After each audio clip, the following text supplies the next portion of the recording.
ഫിയബിൾ ഫ്രണ്ട്സിൻ്റെ പുതിയൊരു വീഡിയോയിലേക്ക് എല്ലാവർക്കും സ്വാഗതം. ഇന്ന് നമ്മൾ ചെയ്യാൻ പോകുന്ന ഒരു റിവ്യൂ ആണ്. ഹിമാലയൻ 450ൻ്റെ ഒരു റിവ്യൂ ആണ്. എല്ലാവരും നിങ്ങൾ ഒരുപാട് റിവ്യൂസ് കണ്ടിട്ടുണ്ടാകും, ഇൻ്റർനെറ്റിൽ അവൈലബിൾ ആണ്, യൂട്യൂബിൽ അവൈലബിൾ ആണ്, അതിൻ്റെ പോസിറ്റീവ്സ് നെഗറ്റീവ്സ് എല്ലാം. പക്ഷേ ഞാൻ ചെയ്യാൻ പോകുന്ന ബിഗ് ഡിഫറെൻ്റ് ആണ്. അതായത് ഒരു complete day whole day ride ചെയ്യുക. അതിലുണ്ടാകുന്ന പ്രശ്നങ്ങൾ എന്തൊക്കെയാണ്, ഒരുപാട് സ്ട്രെയിൻ ചെയ്ത് റൈഡ് ചെയ്യുമ്പോൾ നമുക്കുണ്ടാകുന്ന പ്രോബ്ലംസ് എന്തൊക്കെയാണ്, അതിനെ പറ്റിയുള്ളൊരു റിവ്യൂ ആണ്. ഞാൻ ഇന്നലെ രാവിലെ 7 മണിക്ക് റൈഡ് സ്റ്റാർട്ട് ചെയ്ത് the complete day night 7 o'clock വരെ ഫുഡ് കഴിക്കുന്നത് അല്ലാതെ വേറൊരു ഡിലേ ഇല്ലാതെ കംപ്ലീറ്റ് ആയിട്ട് റൈഡ് ചെയ്യായിരുന്നു. അതിൽ നല്ല റോഡ് ഉണ്ടായിരുന്നു, ബാഡ് റോഡ്സ് ഉണ്ടായിരുന്നു, കേർവ്സ് ഉണ്ടായിരുന്നു, ഒരുപാട് എന്താ പറയുക ചുരങ്ങളുണ്ടായിരുന്നു. ഇതെല്ലാം കംപ്ലീറ്റ് റൈഡ് ചെയ്തതിന് ശേഷം എനിക്കുണ്ടായ ഒരു എക്സ്പീരിയൻസ് ആണ് ഞാൻ ഷെയർ ചെയ്യാൻ പോകുന്നത്. ഓക്കെ, ഇതിൽ ഫസ്റ്റ് ഇഷ്യൂ, എനിക്ക് ഏറ്റവും കൂടുതൽ ഇഷ്യൂ ആയിട്ട് ഫീൽ ചെയ്തിരിക്കുന്നത് ഹാൻഡിൽ ബാറാണ്. ഇതിൻ്റെ ഹാൻഡിൽ ബാർ നമ്മൾ റൈഡ് ചെയ്ത് ഒരു കംപ്ലീറ്റ് ഡേ, അതായത് ഫസ്റ്റ് ഹാഫ്, അതായത് 200 kilometers ഒക്കെ റൈഡ് ചെയ്യുമ്പോൾ വലിയ ഇഷ്യൂസ് ഒന്നുമില്ല.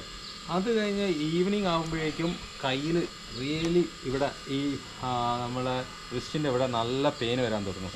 അത് ഒന്നാമത്തെ കാര്യം എന്ന് പറഞ്ഞാൽ നമ്മൾ നല്ല ഗട്ട് റോഡ്സ് പോകുമ്പോൾ, അതേപോലെ ഓഫ് റോഡ് ഇതിൽ പോകുമ്പോൾ ഇതിൻ്റെ ഹാൻഡിൽ ഷോർട്ട് ആയതുകൊണ്ട് തന്നെ നമ്മളെ കംപ്ലീറ്റ് സ്ട്രെയിൻ നമുക്ക് ഇങ്ങനെ എന്താ പറയുക കുനിഞ്ഞ് പോകും നമ്മൾ. അപ്പോൾ കൈ നല്ല സ്ട്രെയിൻ ഈ രണ്ട് കൈക്കും ഇവിടെ വരും.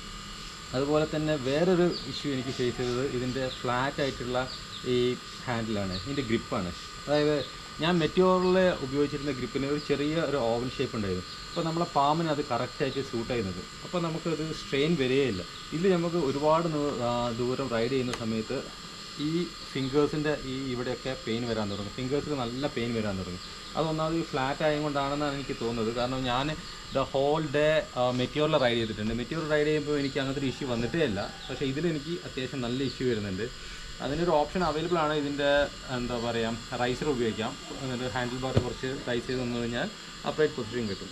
അതുപോലെ തന്നെ ഈ ഹാൻഡിൽ ബാറിൻ്റെ അനദർ ഇഷ്യൂ എന്ന് പറഞ്ഞിട്ടുണ്ടെങ്കിൽ നമുക്ക് റൈഡ് ചെയ്യുന്ന സമയത്ത്, സ്റ്റാൻഡ് ചെയ്ത് റൈഡ് ചെയ്യുന്ന സമയത്ത് ഹാൻഡിൽ ബാറിലേക്ക് ലീൻ ചെയ്ത് നിൽക്കേണ്ട ഒരു അവസ്ഥയാണ്. അതായത് മറ്റേ പഴയ ഹിമാലയൻ ഉപയോഗിക്കുമ്പോൾ നമുക്ക് കറക്റ്റായിട്ട് സ്റ്റാൻഡ് ചെയ്തിട്ട് റൈഡ് ചെയ്യുമ്പോൾ ഒരു ബുദ്ധിമുട്ടും തോന്നില്ല. നമുക്ക് ഈ ബൈക്കിനെ ഹഗ് ചെയ്തുകൊണ്ട് റൈഡ് ചെയ്യാം. പക്ഷേ ഇതിനെ ഹഗ് ചെയ്ത് റൈഡ് ചെയ്യാനും പ്രയാസമാണ്. കാരണം ഇതിൻ്റെ ഫുട്ട് റെസ്റ്റ് പൊസിഷൻ അങ്ങനെയാണ്. കാരണം ബൈക്കിലേക്ക് നമ്മളെ കാലെത്തൂല. അപ്പോൾ എത്തുന്ന സമയത്ത് നമ്മൾ കുറച്ച് ലീൻ ചെയ്തിട്ട് ഹാൻഡിൽ ബാർ പിടിക്കുകയും വേണ്ടി വരും.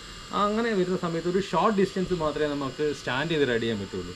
ഒരു ലോങ് ഡിസ്റ്റൻസിലേക്ക് നമുക്ക് അങ്ങനെ സ്റ്റാൻഡ് ചെയ്യാൻ തോന്നില്ല. കാരണം അതിൻ്റെ ആ സ്ട്രെയിൻ വരുന്നത് നമ്മളെ കയ്യിലേക്കായിരിക്കും. അതുകൊണ്ട് ഹാൻഡിൽ ബാർ ഒരു റൈസ് ചെയ്യണമെന്ന് എനിക്ക് തോന്നിയൊരു മെയിൻ ഇഷ്യൂ ആയിട്ട് എനിക്ക് തോന്നിയത്.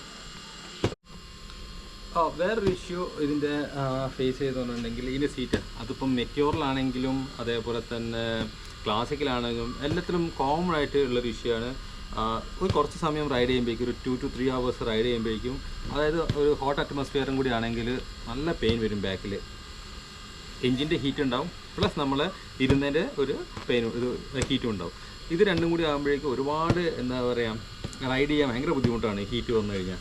അപ്പോൾ അതിന് സൊല്യൂഷൻസ് പറഞ്ഞാൽ ടൂറിങ് സീറ്റുകൾ, അങ്ങനെ പല ഓപ്ഷൻസും ഉണ്ട്. പക്ഷേ ഞാൻ കണ്ടെത്തിയ ഒരു ഈസി സൊല്യൂഷനാണ് ഈ ബീഡ്സ്. ഇത് ഞാൻ മെറ്റീരിയലിൻ്റെ ഇതിൽ റിവ്യൂലും പറഞ്ഞിട്ടുണ്ടായിരുന്നു. സെയിം സാധനം തന്നെയാണ് ഞാൻ ഉപയോഗിച്ചിരിക്കുന്നത്. ഈ സാധനം എല്ലാ ബൈക്കിലും ഒരേപോലെ സൂട്ട് ആവുന്നത് കൊണ്ട് ഒരു ഇഷ്യൂസും ഇല്ല. ഇത് ഇട്ട് കഴിഞ്ഞാൽ എന്താ വെച്ചാൽ അത്യാവശ്യം എയർ ഫ്ലോ ഉണ്ടാവും ഉള്ളിലേക്ക്. നമുക്ക് ഒരിക്കലും ഒരു ഹീറ്റിങ്, ഇപ്പോൾ ഹോൾ ഡേ ഞാൻ ഇത് ഇട്ടിട്ടാണ് റൈഡ് ചെയ്തിരിക്കുന്നത്. രാവിലെ 7 o'clock തുടങ്ങി ഈവനിങ് 7 o'clock വരെയും. ഇതുവരെ ബാക്കിലൊരു ഇഷ്യൂസ് ഇല്ല. കംപ്ലീറ്റ് ഫ്രീ ആയിട്ട് നമുക്ക് റൈഡ് ചെയ്യാം. അതുകൊണ്ട് തന്നെ ഇതൊരു സൂപ്പർ സൊല്യൂഷൻ ആണെന്ന് തന്നെ പറയാം. 600 rupees ഉള്ളൂ ഇതിന്, പക്ഷേ ഇതൊരു വാല്യൂ ഫോർ മണി ആയിട്ടാണ്.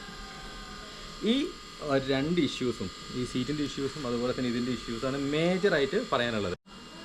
എല്ലാവരും അവരുടെ റിവ്യൂസിൽ പറയുന്നൊരു കാര്യം ഉണ്ടായിരുന്നു ഇതിൻ്റെ ലോ ആൻഡ് ടോർക്കിനെ പറ്റി.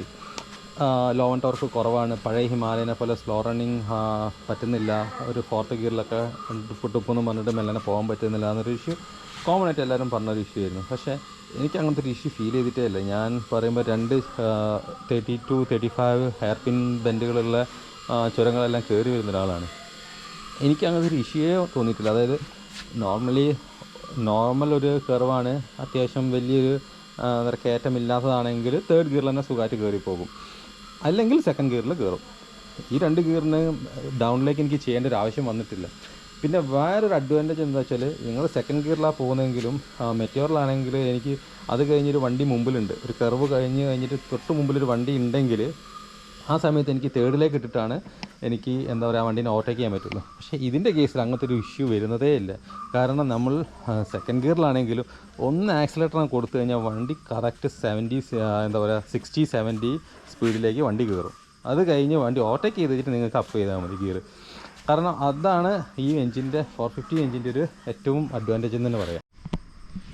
ഈ വേറൊരു സ്പെഷ്യലായിട്ട് പറയാൻ പറ്റുന്ന ഈ വണ്ടീൻ്റെ എല്ലാവരും പോസിറ്റീവായിട്ടും കറക്റ്റായിട്ടും പറഞ്ഞ കാര്യങ്ങളാണ്, അതിനെപ്പറ്റി കൂടുതൽ ഞാൻ പറയുന്നില്ല. സസ്പെൻഷൻ, അതായത് നമ്മൾ അത്യാവശ്യം ഒരു ഓഫ് റോഡ് കണ്ടീഷൻ, അതായത് ഇപ്പം ഞാൻ ഊട്ടിയിലേക്ക് പോകുന്ന സമയത്ത് ഞങ്ങൾ റൈഡ് കിന്നക്കോരയ്ക്കായിരുന്നു.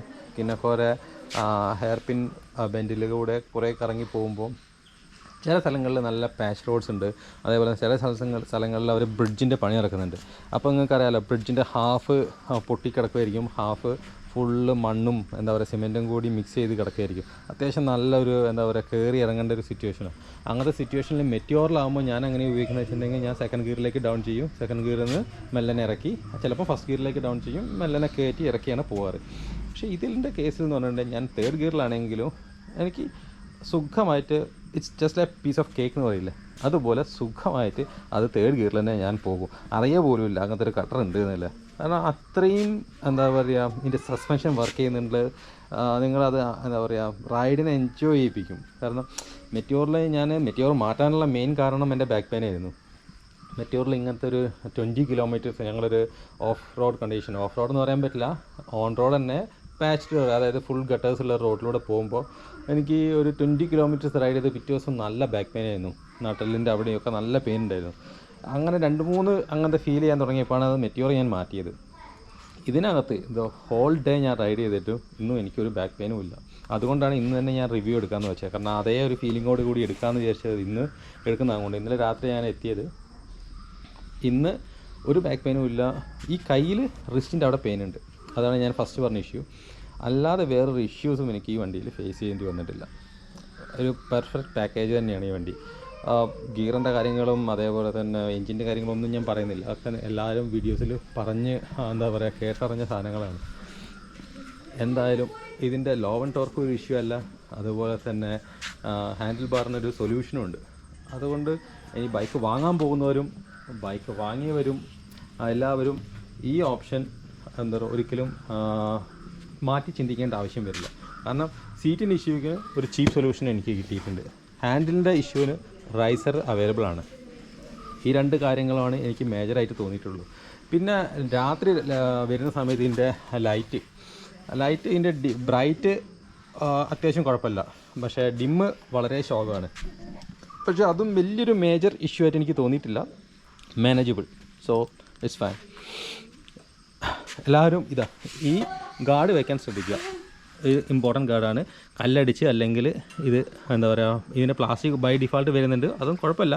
ഞാൻ കുറച്ചുകൂടിയും ഒരു സ്റ്റീൽ ടൈപ്പ് പ്രിഫർ ചെയ്യുന്നുള്ളൂ. ഓക്കെ, ഇത്രയും കാര്യങ്ങളാണ് എനിക്ക് ബേസിക്കലി നിങ്ങളോട് ഷെയർ ചെയ്യാനുള്ളത്.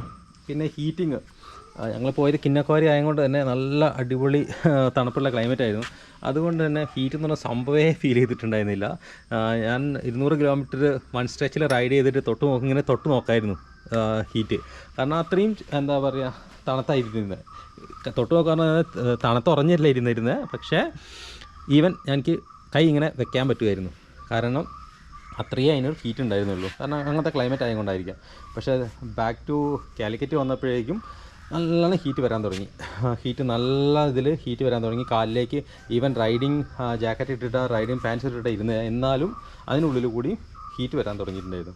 അപ്പം ക്ലൈമറ്റിനെയും കൂടിയും ബാധിച്ചിരിക്കും അത്. നല്ല ഹോട്ട് കണ്ടീഷൻ ട്രാഫിക്കിലാണെങ്കിൽ അത്യാവശ്യം നല്ല ഹീറ്റിംഗ് വരുന്നുണ്ട്. അതിപ്പോൾ ഞാനൊരു ഓൾമോസ്റ്റ് 800 കിലോമീറ്റർ ആയിട്ടുള്ളൂ വണ്ടി. അത് തന്നെ ഞാനിപ്പോൾ വണ്ടി എടുത്തിട്ട് എൻ്റെ സെക്കൻഡ് റൈഡാണ്. ഫസ്റ്റ് റൈഡ് ഒരു 150 കിലോമീറ്റേഴ്സ് ചെയ്തു, അത് കഴിഞ്ഞ് ചെറിയ കറക്കങ്ങൾ ഷോർട്ട് റൈഡ്സൊക്കെ ചെയ്ത് പിന്നെ ഈ റൈഡാണ് ഞാൻ 350+ കിലോമീറ്റേഴ്സ് വൺ സ്ട്രെച്ചിൽ ഓടിച്ചത്. അതിൻ്റെ ഒരു റിവ്യൂസാണ് നിങ്ങളോട് പറഞ്ഞത്. ഇനിയിപ്പം എടുക്കാൻ ആഗ്രഹിക്കുന്നവരും അതേപോലെ തന്നെ എടുത്തവരും അതുകൊണ്ട് ഈ ഇഷ്യൂസ് സോൾവ് ചെയ്യാൻ പറ്റുന്ന ഇഷ്യൂസ് മാത്രമേ ഈ വണ്ടിക്കുള്ളൂ, അല്ലാത്ത മേജറായിട്ടുള്ള വേറൊരു ഇഷ്യൂസും ഇല്ല. Okay, thank you.